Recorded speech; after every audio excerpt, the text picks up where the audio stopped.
Hello.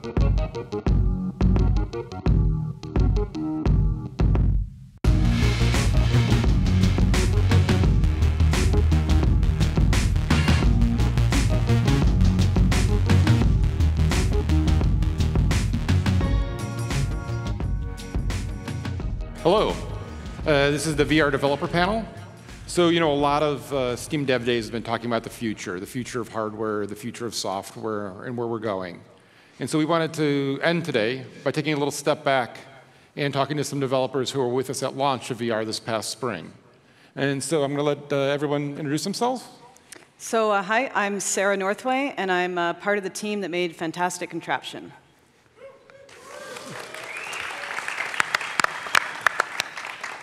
My name is Brandon Laatsch. I'm with Stress Level 0, and we made hover junkers. I'm Dylan. I'm the developer of Audiosurf and AudioShield. I'm Dirk from iLlusions. We made Space Pirate Trainer. OK, so we have a few prepared questions that we're going to go over, but we'll have a Q&A after, because we're not sure what you would like to learn from them. So just have your questions prepared, and then we'll get to them at the end. So Brandon, how has the launch been for you? Launch has been good. Our metric for success with the launch of VR, since it's a new platform, was we wanted to achieve sustainability. What's really attracted us to Steam and VR development as a whole is we want to be creatively independent, and we felt like there was a good opportunity if we developed smart and developed on a budget to achieve that. And so thankfully, Hover Junkers has done well enough that we covered the cost of it and have covered the cost of the development of the patches as well as our next title. So essentially, we're able to keep creatively independent, don't need anybody to greenlight what we're doing, and can keep going forward and hopefully creating the content that you guys want to play and we want to make. Yeah, same here. It was profitable very quickly. The Vive audience I found to be very passionate, and I've gotten a lot of great feedback about people really enjoying the game, which is so good to hear because I really enjoy the game. It's a good thing, fun thing to talk about. You figured the Vive audience, they wanted VR as a whole to succeed much more than, say, like the PS4 audience wanted the PS4 to succeed because they assumed that it's going to succeed. Whereas the VR audience was very passionate about wanting every title to be in a positive rating, wanted to help developers, and wanted to work together. Yeah, it's a very supportive player base. Yeah. Well, so for me, yeah, it's like last October when I got the Vive first, I was just working on some stuff, other stuff, in fact, for mobile games, and got the Vive, was amazed, and just put all of my other projects in the freezer. Started working on something that was introducing the laser guns and the shield and the dodging, because that's the main, like the basic mechanic. And at that time, we only had like the bow demo of Valve, and there was, of course, the blue. So that was it, and I wanted to shoot lasers. So I made lasers. I wanted to dodge bullets like Neo, so I did something with bullet time. And yeah, and then I posted like just very basic prototype on the Steam Dev forums, because it was pretty close back then. And yeah, people started playing it, and then you sent me an email 2 weeks before the Steam VR developer showcase, and I started working on it. Yeah, it's been really great, and I think most of you guys, because you're developers, got the game for free as well. Like I shipped it to all the devs, just because I felt like this was a good starting point for shooting games, or arcade shooting games. So yeah, it went really well. Yeah. Well, so that's one of the things, if you weren't in the early part of development, we did was all the developers played each other's games. They put it on Steam, and when you got a headset, you actually got access to everyone else's games as a way to kind of help accelerate the learning of what you could do in VR, since it was all so new. And so while you did launch this spring as well with Fantastic Contraption, you really have a little bit different because you were part of the bundle, so your experience is a little bit different. But what did you learn of actually going from that developer community, giving you feedback and playing your game, to having it out there with players? Yeah, so it was very different. I mean, while we were developing, we were also putting a lot of people through our own Vive. Like, we were one of the only places in Vancouver where anyone could come and try our Vive. We had it out at parties. We made a lot of social games out of people's games, and we always got a lot of great feedback from those people, but they were mostly developers, of course. Putting it out in the wild, and especially having it be bundled with the hardware and given out to all these people who they might not have necessarily bought a game that was like a challenging puzzle game about building stuff. So we got a ton of feedback. Not all of it like exactly the kind of feedback we were hoping for. Some people would just say, A lot of people really loved, though, they really loved the stuff that we put into the game that wasn't necessarily core gameplay. So when we decided that we wanted to make a VR game, it wasn't necessarily to make money. We wanted to play with the tech, and we wanted to see what we could make that had never been done before. So we put a lot of stuff in the game that's just fun. We have a cat. We really got into the idea of like a virtual pet, and a lot that resonates with so many people. Like, we get constant comments that are like, "Oh yeah, my daughter loves your game so much, but all she does is play with the cat." And I'm like, that's great. That's the perfect kind of stuff. Like, we succeeded on so many levels with these toys that we put into the game, and so. Well, actually, so much so. What is the pull quote that you use on your T-shirts? Yes, yeah, it is. It's not safe for work, but it's whimsical as fuck. That's our. That was Kotaku said that? That was Kotaku. That was one of our first reviews. Yeah. The idea of whimsy being in every part of our game.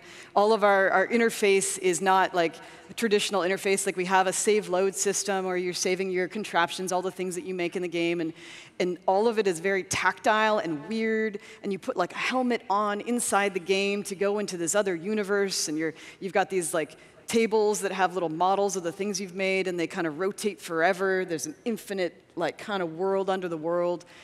None of this stuff was necessary. We could have just used text, but it was more fun for us, and it turns out more fun for a lot of our players that we spent the time to try to do odd interactions that had never been done before. Yeah, that's interesting because, like, pure gameplay-wise, I think there are only two things that work when it comes down to user interfaces. If you create something that looks realistic, it should behave realistic, and you guys did something crazy, and so it should behave crazy. And throwing lollipops at structure to destroy something, that was awesome. Like I see my daughter is doing that all the time. The pins, yeah. And like, you can play games where you throw balls in the air and then chuck pins. We spent so long just making sure the physics would allow you to do stuff like that. Well, I always love, so one of the things we do with developers is we'll run playtest at Valve. And so we had run a playtest for you where we had everyone come through and then kind of give us feedback. That was actually, I guess, before PAX, I think, or whatever. Yeah. And so many people would take the cat and throw it off the ledge, and then be like, "Oh, like, well, why'd you do that? You did that. No one made you do that." And then the cat would come back, and they'd be so happy. Yeah. Now we have like the cat changes. It gets all angry after that, and there's like a special meow that's like, meow, only getting when it's thrown off of a cliff. Yeah. Yeah, the same thing happened with the Spacebar trainer. Like, the first time I was doing playtesting, people actually shooting themselves with the laser. So I just said, okay, let's just kill themselves. And actually, it feels really cool, actually, when you hit yourself with the laser. All right.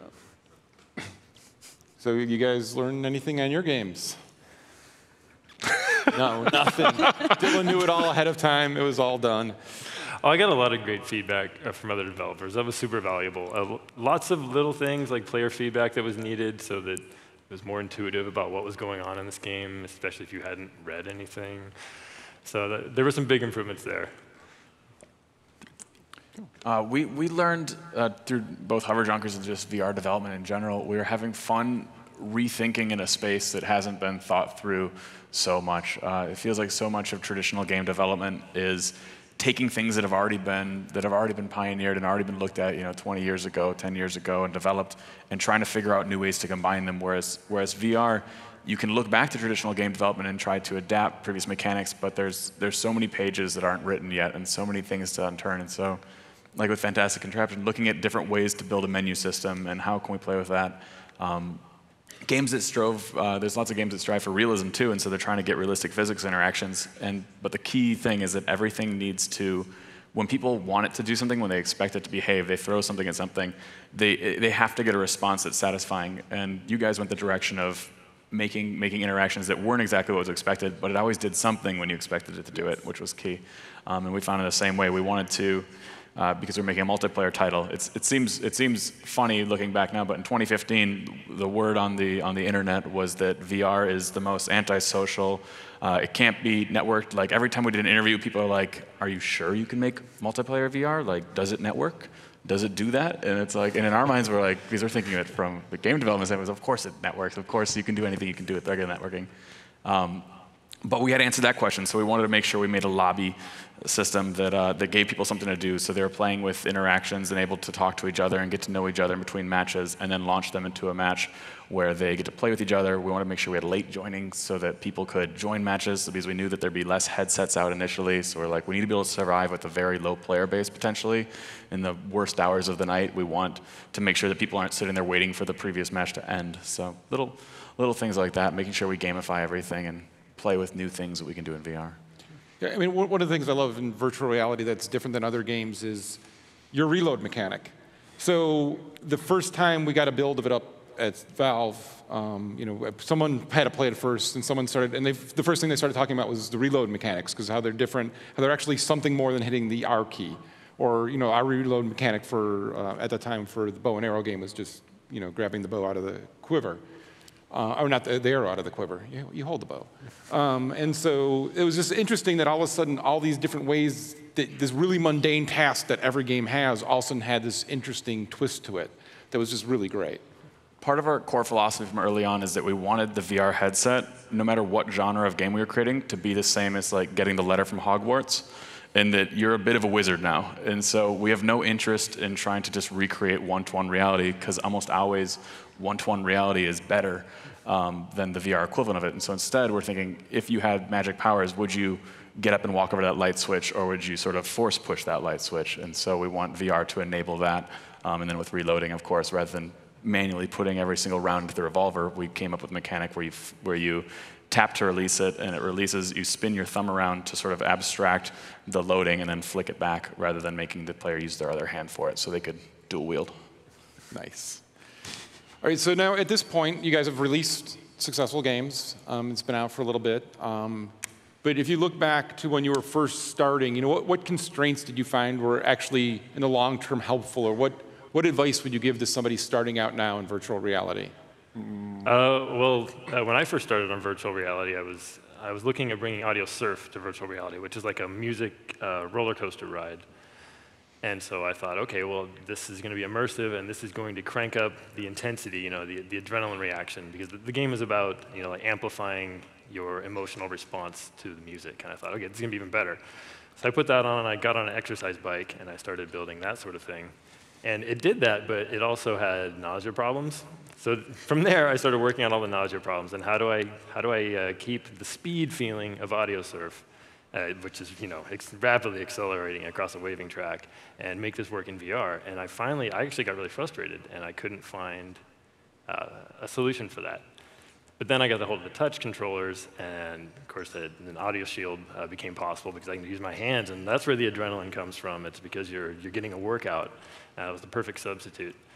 And so I guess my advice at this point is to really focus on those touch controllers, those motion controls. I feel like that's the core of what's great about VR. And if you're going to discover really new, great titles, that's probably where they'll come from.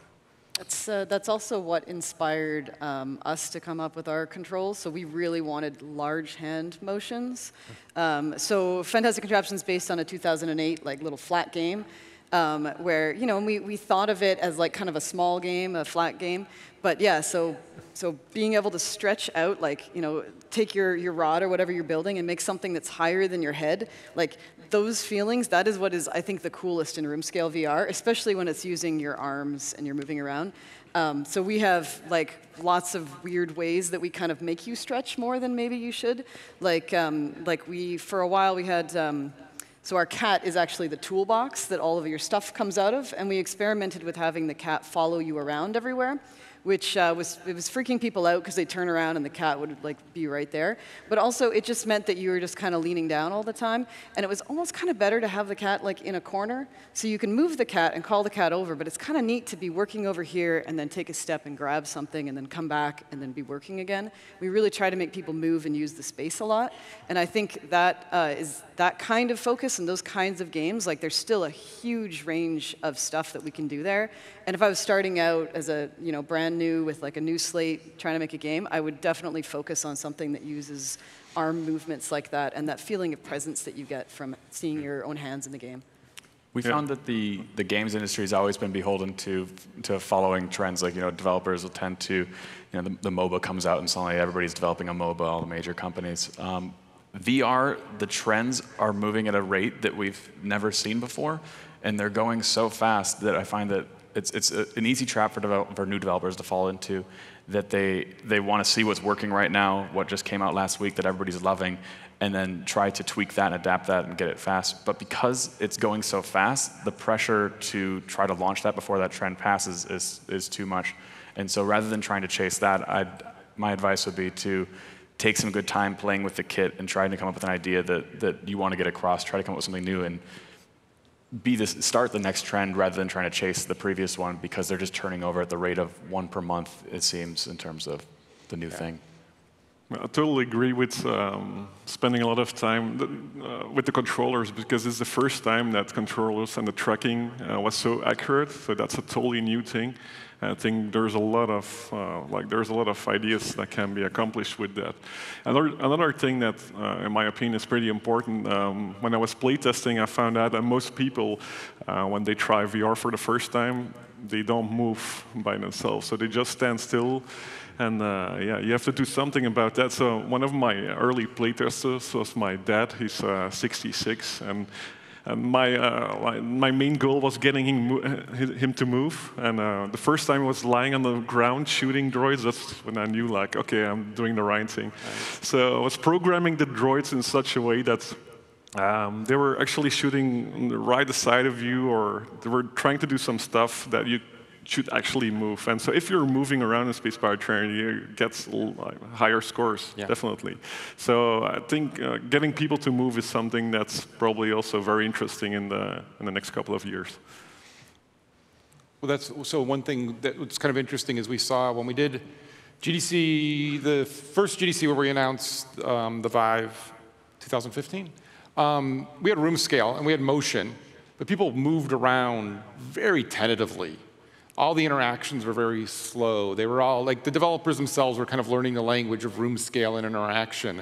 And then you pop forward to last year, where you had Space Pirate Trainer, you had selfie tennis, where people are throwing themselves around the room and moving so fast. And so, it's this evolution that we're seeing happen as players get more comfortable with what they're doing. When developers get more comfortable, that you kind of have to keep going at it. One of the things I see, even saw at the show yesterday, was often people take a mechanic and just plop it into their game thinking they understand it. And they don't understand why, like, the movement works in this game but not their game. And so, I think you have to kind of rip apart everything and understand it really well and understand the core of why that part works before you apply it to yours. And then as you do that, as you're saying, you're still then just chasing, right? Because there's somebody else already out there, and the community is getting better on it. They're getting faster on it. It's just this really fast acceleration of everyone learning together. Yeah, we might never get another opportunity as good as VR right now to lead something, because just like the shift from 2D to 3D with gaming, the early days there's the most exploration to do, then slowly it gets charted. VR will continue to get more and more charted, and so who knows what the next thing coming along would be that would give us a similar opportunity. It might never happen. So VR is a great time to lead and a great time to try to invent. I also make the analogy with evolving tech. When you saw the first consoles, people are always asking for more buttons, like here on the Vive controller as well. But I just think, like, if you see at one of the first NES or the Mega Drive or something, they just had like 2 or 3 buttons. If you would have given them an Xbox controller right away, there were like 32 buttons or something on there, and no one would be able to walk around there. It would be super hard but because of this whole evolution from 3 to 10 to 20 buttons, people actually got it, and so they grew up with it. So it might be that, like in the future, there might be more buttons. But right now, I think we should focus on the physicality of things. We notice that a lot when we demo our game at shows. That people just, it's this foreign new controller, and people just kind of, don't know what to do with it. It's really hard to explain all the buttons to them, and so we actually have focused our game and had less buttons, like the grip buttons on the sides. We only use those for secondary things because we just really want everyone's first experience in VR to be good, and so we focus on, just movement, seeing your hands in the space, the one trigger button. And try to simplify that stuff. But I totally think very soon in the future, once people get used to some new standard device, maybe the no hands, the grip one, that we'll be able to make it way more complex, and you'll be able to chord and do strange things with your hands. Right now, I just keep trying to remember which button it is that gives the middle finger in your game. That's my favorite little hidden thing. Yeah, we tried to keep the buttons, it was minimal buttons to engage, pretty much the trigger was interacting along with pointing, but then we still used all the buttons in different regions so people could discover unnecessary actions like pointing, thumbs up, middle finger, all the stuff. Yeah, that's really fun. Sarah, I loved earlier you were talking about large motions, and I think that's key because that gets at what's unique about this. Your hands don't have to be here. They can be here. They can be spread apart. And it's so funny demoing to people who don't really realize. They can see that their hands are tracking and they know it, but they're kind of trying to gaze, or they're looking for the reticle or whatever. They're trying to use, and you have to kind of grab their hand sometime and move forward. They're trying to grab a thing that's right here, but they're doing it with gazing and pressing buttons. Mm-hmm. And yeah, it's so mind-blowing when you grab their hand and they're just like, oh. Yeah, for another reason too, our thought process right now, we're trying to, for two fronts, we want people to be able to play for longer, and so a very difficult trap to avoid is that, and there's definitely a genre for this, and most of us have made games that do this, is that in order to be good, you have to move more, and so hard mode equals more physical, and that's fun for short play sessions, but inevitably it gets hot. And so right now, and I don't have the answers necessarily for this, but we're trying to design how do we make the game harder without requiring you to be more physical.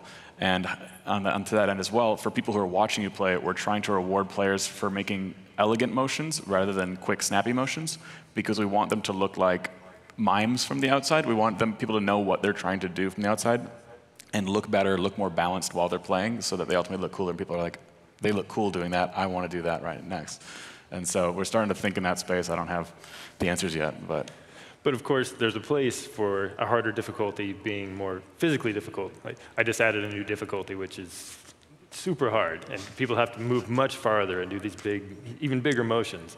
But for some people, this is exactly what they were looking for. Yeah, it seems like there's two divergent paths. It's do you want to cater to substitute for exercise, which is fantastic, and we've seen people posting weight loss pictures and reporting, and more even than pictures, I've been getting tweets from people that are saying hey, my exercise regimen is an hour a day, and it's getting great results. And I'm like, we didn't think that was going to be a thing, but that's fantastic. Yeah. And then there's the other side of, okay, people in between those sessions, they might want to keep playing and chill out and be able to play something that rewards them for not being so physical as well. So both sides. Yeah, we did the same thing with hardcore mode. So without any bullet time, if we would have that from the start, everyone would have been like, fuck, this game is way too hard. I don't like it at all.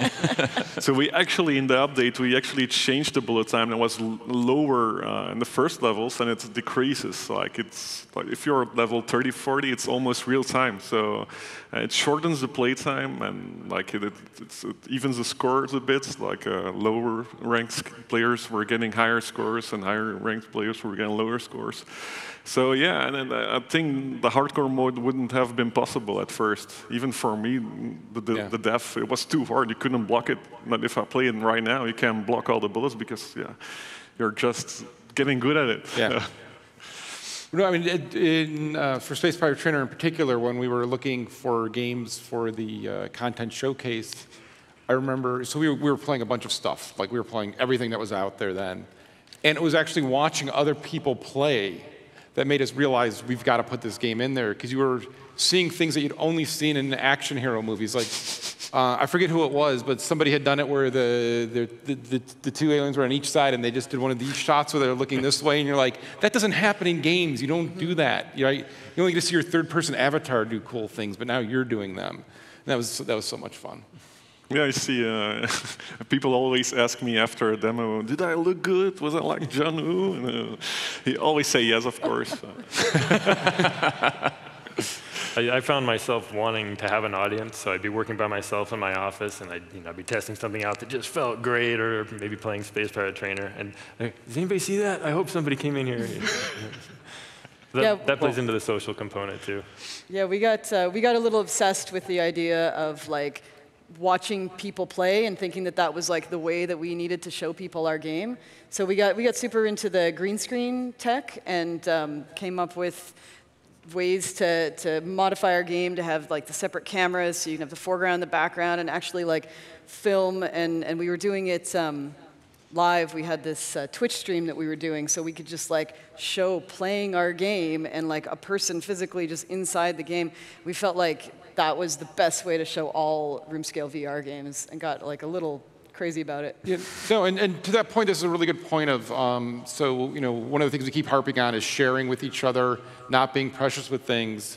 So Colin and Sarah came up with the mixed reality stuff that you see now. They're the first ones that we had seen do that. And when they did that, they didn't go, hey, this is our competitive advantage. This is how we show our VR better than everyone. Colin was sending that code out like the next day to people and going, try this, it's crazy. Yeah, we're like, and while some people may know of that, other people probably don't know is Brendan actually helped a bunch of streamers get set up where he walked them through, this is virtual reality, here's how you show it, this is how you present it. And like, that was really valuable. Yeah, we run a YouTube channel as well as doing game development, and so I've had contacts with many of the other game channel owners. And so yeah, I've requested from Chet that he send me a whole bunch of dev kits, typed up a little bit of like best practices, because we had to go through all of the sort of capture best methods earlier on, because most people weren't trying to capture at the time, and come up with instructions for them. Because ultimately, most gaming channels, the number one thing is they have to make content every single day, and so they don't like to troubleshoot things very much, and they're a lot less technically savvy than you think they would, considering their career.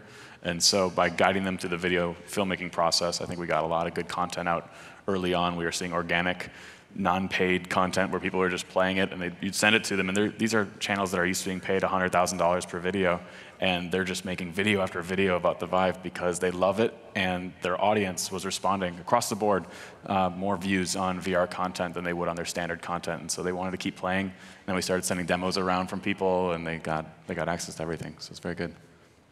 Yeah, I would say that's one thing is if you're making VR content and you want to promote it, look at mixed reality. In fact, tomorrow I'll be sitting at Valve from 8 to 8, helping make the next round of some mixed reality with some of the devs that are visiting. Because we're really committed in thinking that is a great way to show it and show off your game in a way that is not quite as same as being there, but way more understandable to anybody else watching it. It's so much better than the first-person view. Even to just have a companion camera that shows on your monitor so that someone else in the room can see like an avatar version of you walking around from a third-person point of view, rather than the kind of nauseating like too fast screen or like the split screen, which only really works if you've got a viewer for it or whatever. Yeah, we put out a really big social update with tons of tools, specifically for streamers and YouTubers who wanted to do mixed reality. We've got like Twitch integration and a whole bunch of like cameras. You can actually do like the camera direction. We actually show the third-person camera in the game. It's like this eyeball with wings. It looks like a fly. And you can grab it and reposition it. And we found a lot of people got really into those tools, and lots of great feedback. And we were like working with the community to make better tools for them. So before we open it up for Q&A, because I know everyone wants to head over and start eating and drinking, anything else you guys want to hit before we open it up? I do have one more note on sound, is that we found that it was more rewarding than ever before to invest time into programming and working with sound, particularly on objects that are going to be interactable, because for the first time you could pick up and listen to something. And that was never really something that you could do very well in traditional gaming. And so we found that we often, sound gets pushed off to the last second or sort of not thought about in game development. But in VR, it's more rewarding than ever to invest time in it. And there's been a lot of good work that's been going into the tools to better represent that sound. But in terms of thinking of how sound can play as an interactive thing, picking up a phone, hearing the dial tone inside of it, all the little, it's just fun to turn people into children where they like go around the room and try to see what does what. Yeah, I think that's absolutely true. We had like a huge focus on sound as well, and decided not to do a soundtrack at all. There's like no ambient music in the game. There were in early prototypes, but now all the sound is actually made kind of accidentally as you're building stuff. So everything, we gave all of the items kind of a musical tone when you're grabbing them. In fact, they're like full notes in an octave, so you can make yourself an instrument and play it if you wanted to. But we found that, that really led to people kind of, feeling more like they're in the space and kind of wanting to curiously like listen to stuff. And it's like people have like a natural rhythm that they want to fall into, and so when you start rewarding them with sounds to a beat, they'll naturally start playing to that beat, which then makes them immerse more and feel more engaged with what they're doing. It's really cool. Yeah, I think that sounds actually enlarges your field of view. So in Space by Tornado, it's super important. Like you're looking in a certain direction, but you knew that another droid was shooting at you. And we even extended on that idea. So if it's really out of your field of view, even behind you, you get a very short flash, like for 1 second. And most people don't notice it, but they feel that they're endangered on the right side, for example, and they actually turn around. So I think like the field of view right now in VR headsets, it's already great, but it's not like in real life at all. So you see, I can even see my fingers right now. So you have to take that into account and add sound and some visual effects to account for that. Last thing I'd point out is the importance of haptics, the controller vibrations. So while you're prototyping and trying to find new things that are fun, get the haptics in sooner rather than later. You might just be prototyping with cubes and spheres or whatever, but get to the haptics, and it makes a big difference. Cool. All right, I think we're going to open it up for Q&A then. So I guess right up over there. Oh, Hello. I've been working on social VR since last December or so. And this whole room scale thing is really interesting to me personally because I come from a city, Vancouver, where space is extraordinarily expensive. I share 850 square feet at home, part of which is my office, and the room scale that I do VR in, which means I'm like this, and when I play your games, I go like this, but I never go over here. And I'm wondering how much thought is being put into this, like the urban VR users who don't actually have large amounts of square feet that they can just use for one purpose.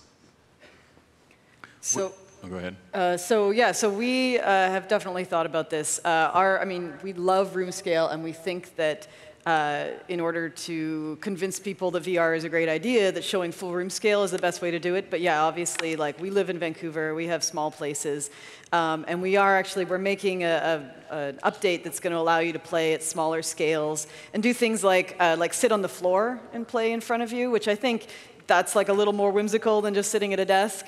But yeah, we recently got back from the Tokyo Game Show, where of course they have no space as well, and they love arcades, like public spaces.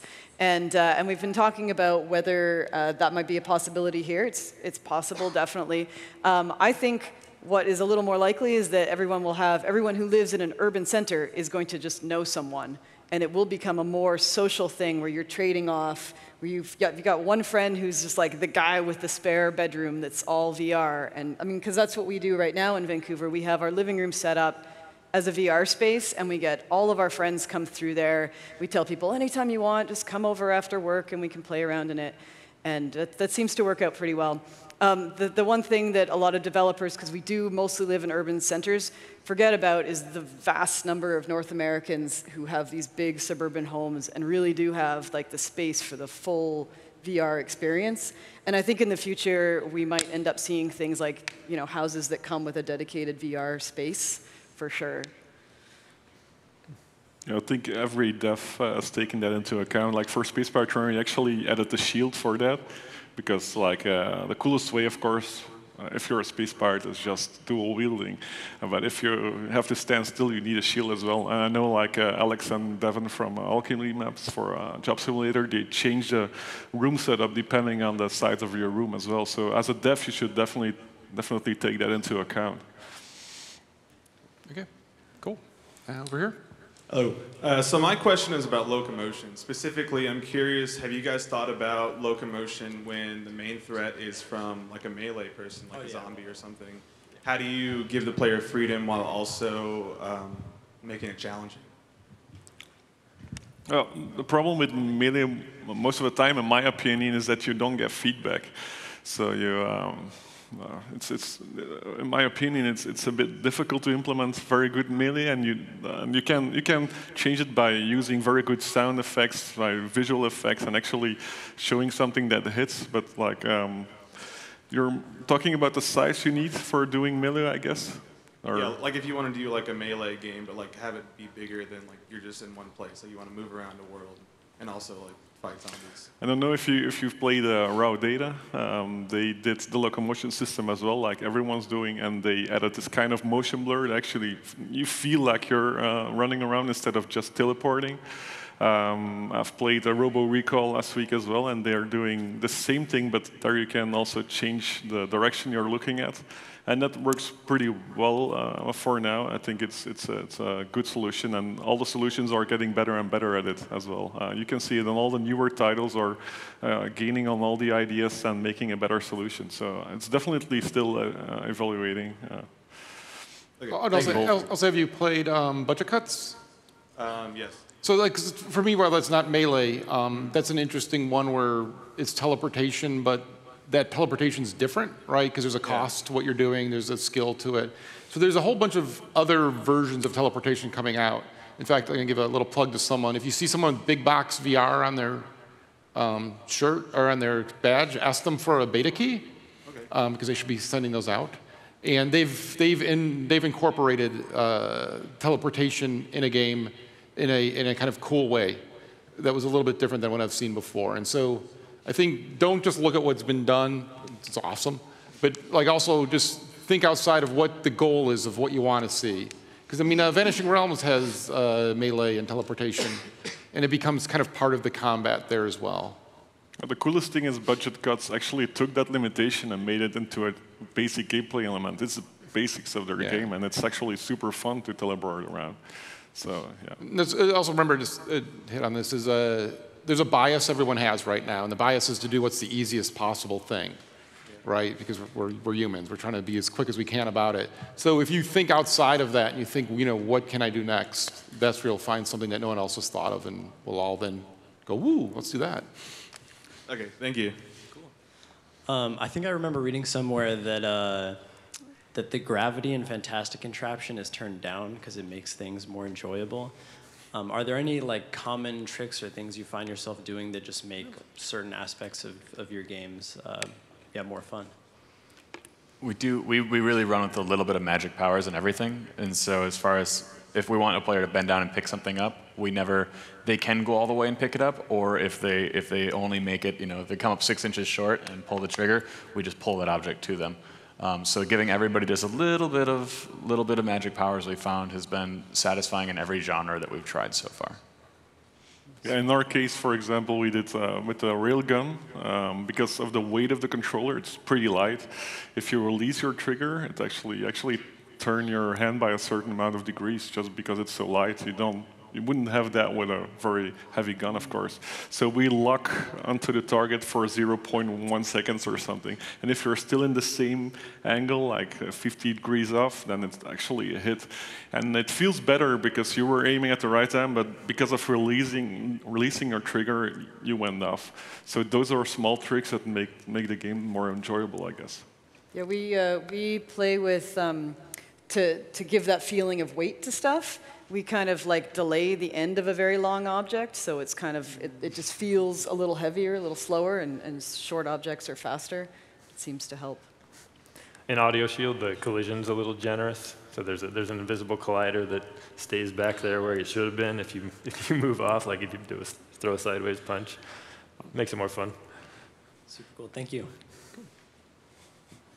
First off, thank you for sharing innovations and whatnot that you found along the way. I really appreciate that, and I'm sure I don't speak alone for that. Second off, have you found a difference between time-sensitive behaviors, like fighting off enemies, whatnot, and then playtime, such as like when you first drop into the lab, and how you need to give players time to play and then time to have like action-sensitive goals? That was something we were very sensitive when we were making Hover Junkers, because we knew that it was going to be, because it was multiplayer and it was versus multiplayer, it was going to become competitive. And so that's why we wanted to make sure we had enough stuff to do in the bar so that we could, which is our lobby system, so that we could hold them there a little bit longer. So we wanted to make sure they played for round time about 5-6 minutes, and we play tested different lengths of rounds, and the longer ones seemed to be a little too exhausting for people. We actually found people they'd actually go and hide or kind of play it slow for the first 4 minutes until people tired themselves out, and then they'd come for a strong second half. So we ended up just kind of keeping things a little bit shorter, and then making sure we built in a fun rest time that felt just as much. Doesn't feel like downtime as much as it feels like another phase of the game. Okay, thank you. Good. Awesome. Hello. So me and my friends, we are currently like making a game that has like first-person shooting elements and stuff, you know. And like I guess what I would say is when I play first-person shooters that are out now that are non-VR, like that HUD elements are super integrated, and I'm super used to them, you know. And I guess what I would say is I don't see too much of like a common thread in like HUD implementation in VR games, you know. And like it's important to me because there's things that you still don't really like perceive happening around you sometimes in VR, you know. And I was just wondering if you guys have any like general advice or like things you've noticed about HUD and implementing HUD. I've tried a lot of stuff. I've tried a lot of HUDs. I've tried fixing them to the head, delaying them, attaching them to the gun, which works. That's one of the best. That works pretty well. If you're showing text on an object that you actually move with, so you can actually zoom in by yourself. That works pretty well. But you know, like in my opinion, the best visualizations of data is, for example, Dead Space. You can see the health on the back. I can see how many health he's got just by looking at his suit. And in my opinion, that's a very good way to integrate like this health or something, or bullets, if it's actually on the gun. Raw Data is doing the same thing. They have this counter just above their gun, and it feels really natural.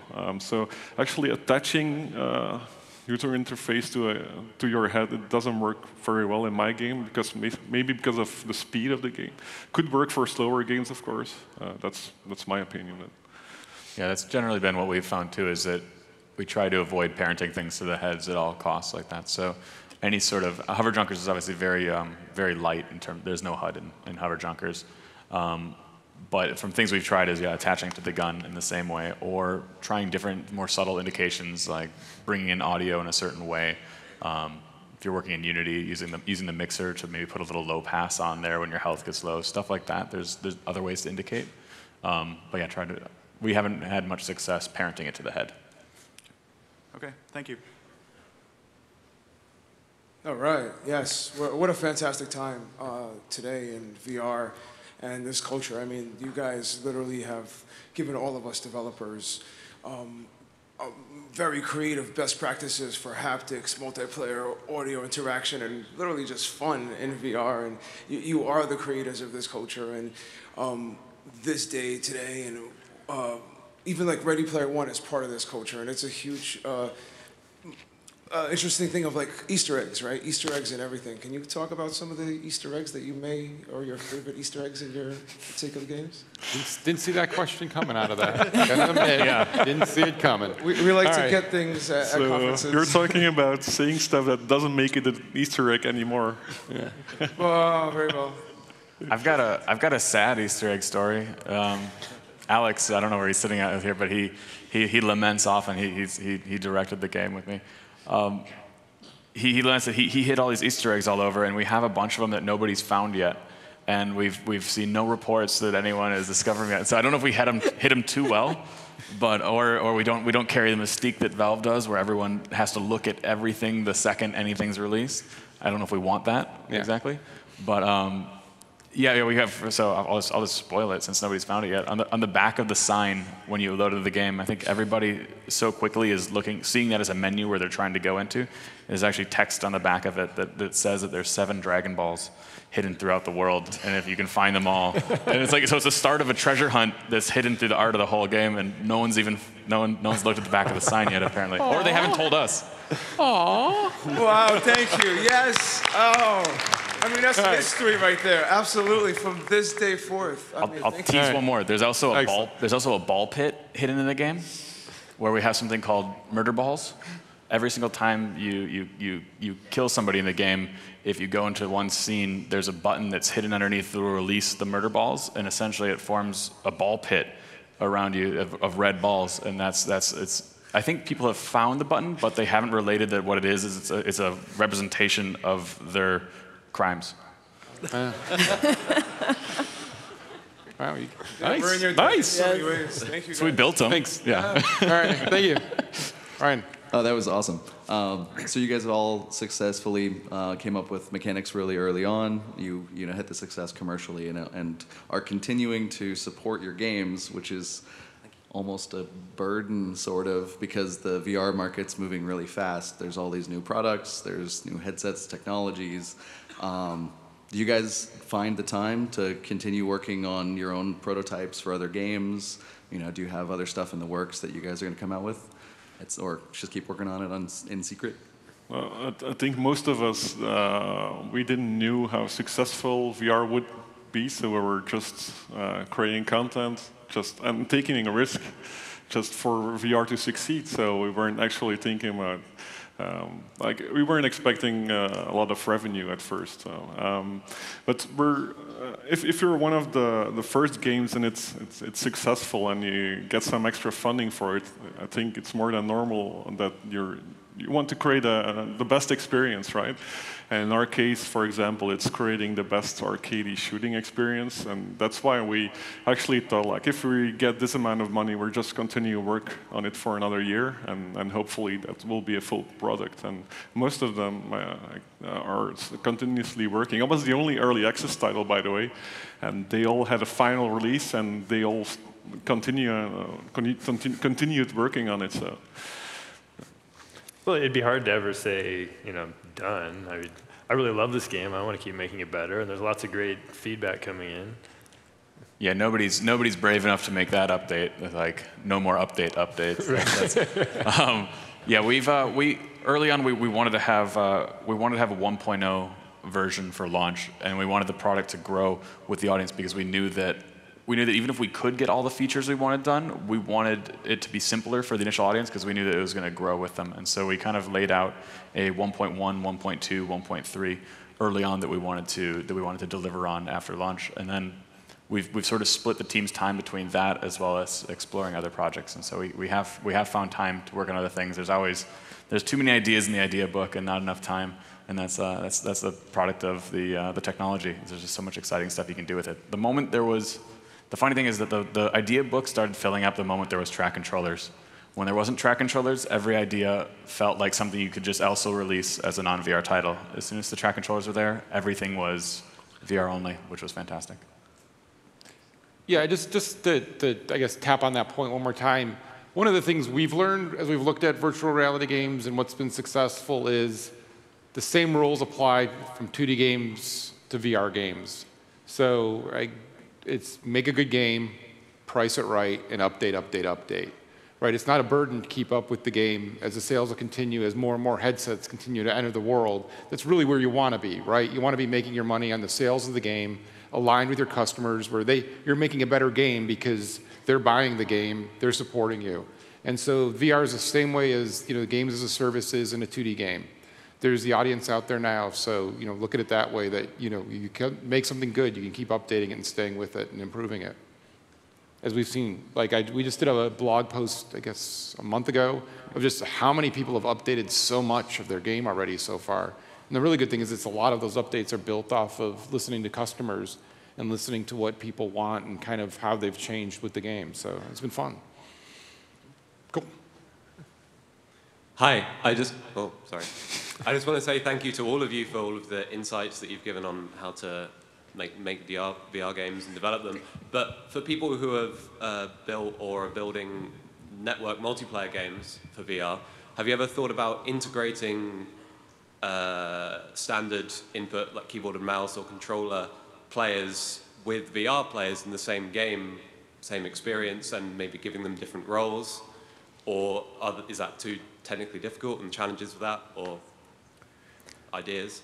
Well, it's kind of a very minimal example of that, but an Audio Shield, we often play it where one person is at the PC, at the desktop, and selecting the songs and driving that for the player, so they're like the operator. Yeah, one of the early versions of Space Pirate you actually could be the droids, the brain behind all the droids. So you can spout droids and get them into certain formations. So you're actually playing against the other player, and the idea was to actually take over one of the droids and shoot at them with your mouse and keyboard. The problem is, you have to hit the 90 frames per second on a 970, and if you're rendering two full HD, like it's more than full HD, two of these full screens, it's hitting the 90 frames per second is pretty hard. So we wanted to bring, if you want to bring a new feature, you have to take the minimal specs in account. So it needs to work on those machines as well. But like Panopticon is one of they won the Panoptica or something, like the game that won the Game Jam in Gamescom.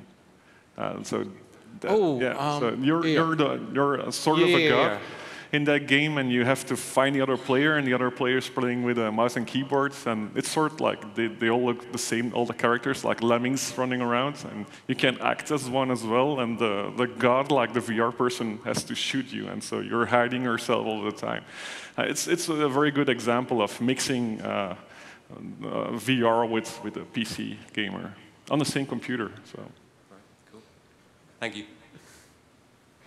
Hey, I'm just wondering, how does playtesting factor into your development process? Especially so I was thinking, you've got the weapon selection in Space Pirate Trainer. And was that something that you had to figure out, oh, this is how someone moves, people naturally put their arms this far, or just I'll just add it in and see if it works and tweak it as necessary? It's like my body is the base. People will tell me when it's not. Yeah, of course, it's something that constantly evolves as well.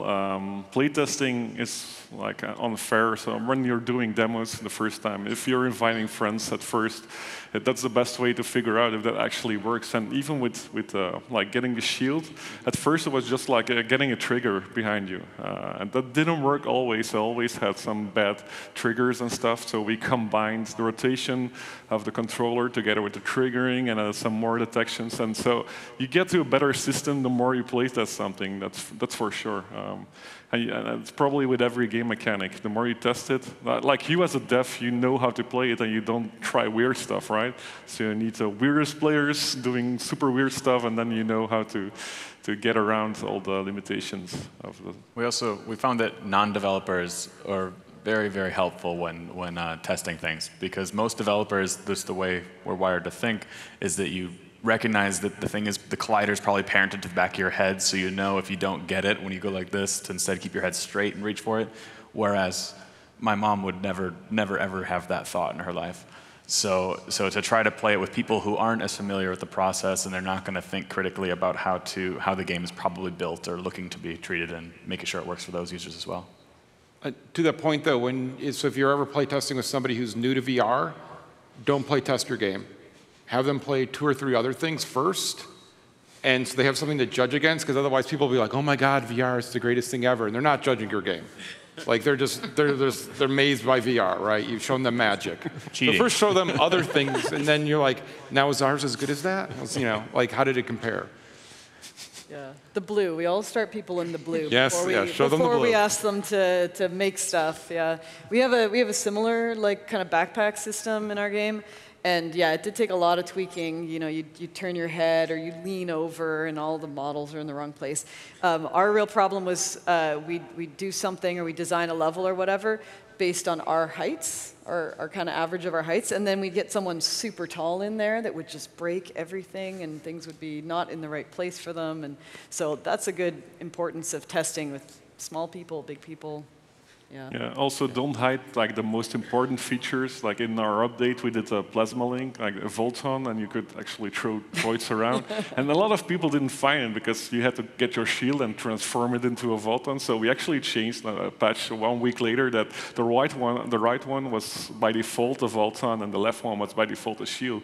And so it's a super simple tweak, but people, yeah, you see immediately that people get it. First time they play it, they try both hands. Does this work as well? And they see the new weapon as well. So those are small tweaks that you only can achieve by playtesting a lot, I guess. Cool. Thanks. Going into the future with Valve's hardware being open, have you thought about maybe partnering with a third-party developer for a specific controller, something maybe for your own game design, maybe it'd be gloves or boots or a staff or anything that would make your game better instead of just using what comes with Valve, either their new one, the Grasp, or the little ones they have now? Oh, I'm definitely interested. It's difficult to find time and to know where to best put your efforts, but yeah, there's a great future there. The question for that always comes to adoption, and how compatible would that still be with people who have the controller that most people have? Because we'd hate to develop something that only worked with a certain peripheral and then only have a small install of that. So it depends very much on how much that controller varies from what could be replicated with a more standardized control input. Yeah, by technology becoming so open, like Valve announced, they're working together with a lot of partners, and also by 3D printers getting cheaper and cheaper. It would be great to just share like our 3D model of our gun and a way to use the real gun, like that you actually physically are holding those guns as well. I can see that happening in the future, but just sharing all the models to create something that's similar to the model you have in-game. Cool. All right, last question here then. Thanks. Great talk, great conference. I wanted to know how you guys have found yourselves preparing your mindsets for designing for this new medium compared to just thinking of ways to port old content into the new medium and get just like ways to move your body around instead of just FPSs and things like that. My thought process started with how to think of VR, and instead of trying to think of it as, like you said, the traditional, like an FPS controller where you could move it around or something. Instead, thinking of it more as the most flexible sort of art installation you could possibly do, and that just about anything you could possibly create in terms of a theater or interactive media or a game or film, all of the above can be created within that. And sometimes, if things aren't working to just put into a scene in 360. Potentially, we come up with a way in the game to put a frame around it, much like you would in a cinema or something like that. And so, trying to always do the exercise of not think of it as just like a new display technology, but instead something that can completely arrest your sense of vision, and that we're free to build anything within that as a construct to then play things within, if that makes sense. Yeah, we played a lot with the idea of presence and of like making you believe that you're actually in a different place. Like I think that's the strength of room scale VR, and that's like what we're really trying to do. The game is just, it's just something that you do in that place, but we really just want you to fully believe that you're putting on helmets within helmets and investigating a strange new world and playing with a virtual pet that's not even there. Like those are the feelings that we want to get. And I think it's way beyond just having a different way of displaying a video game.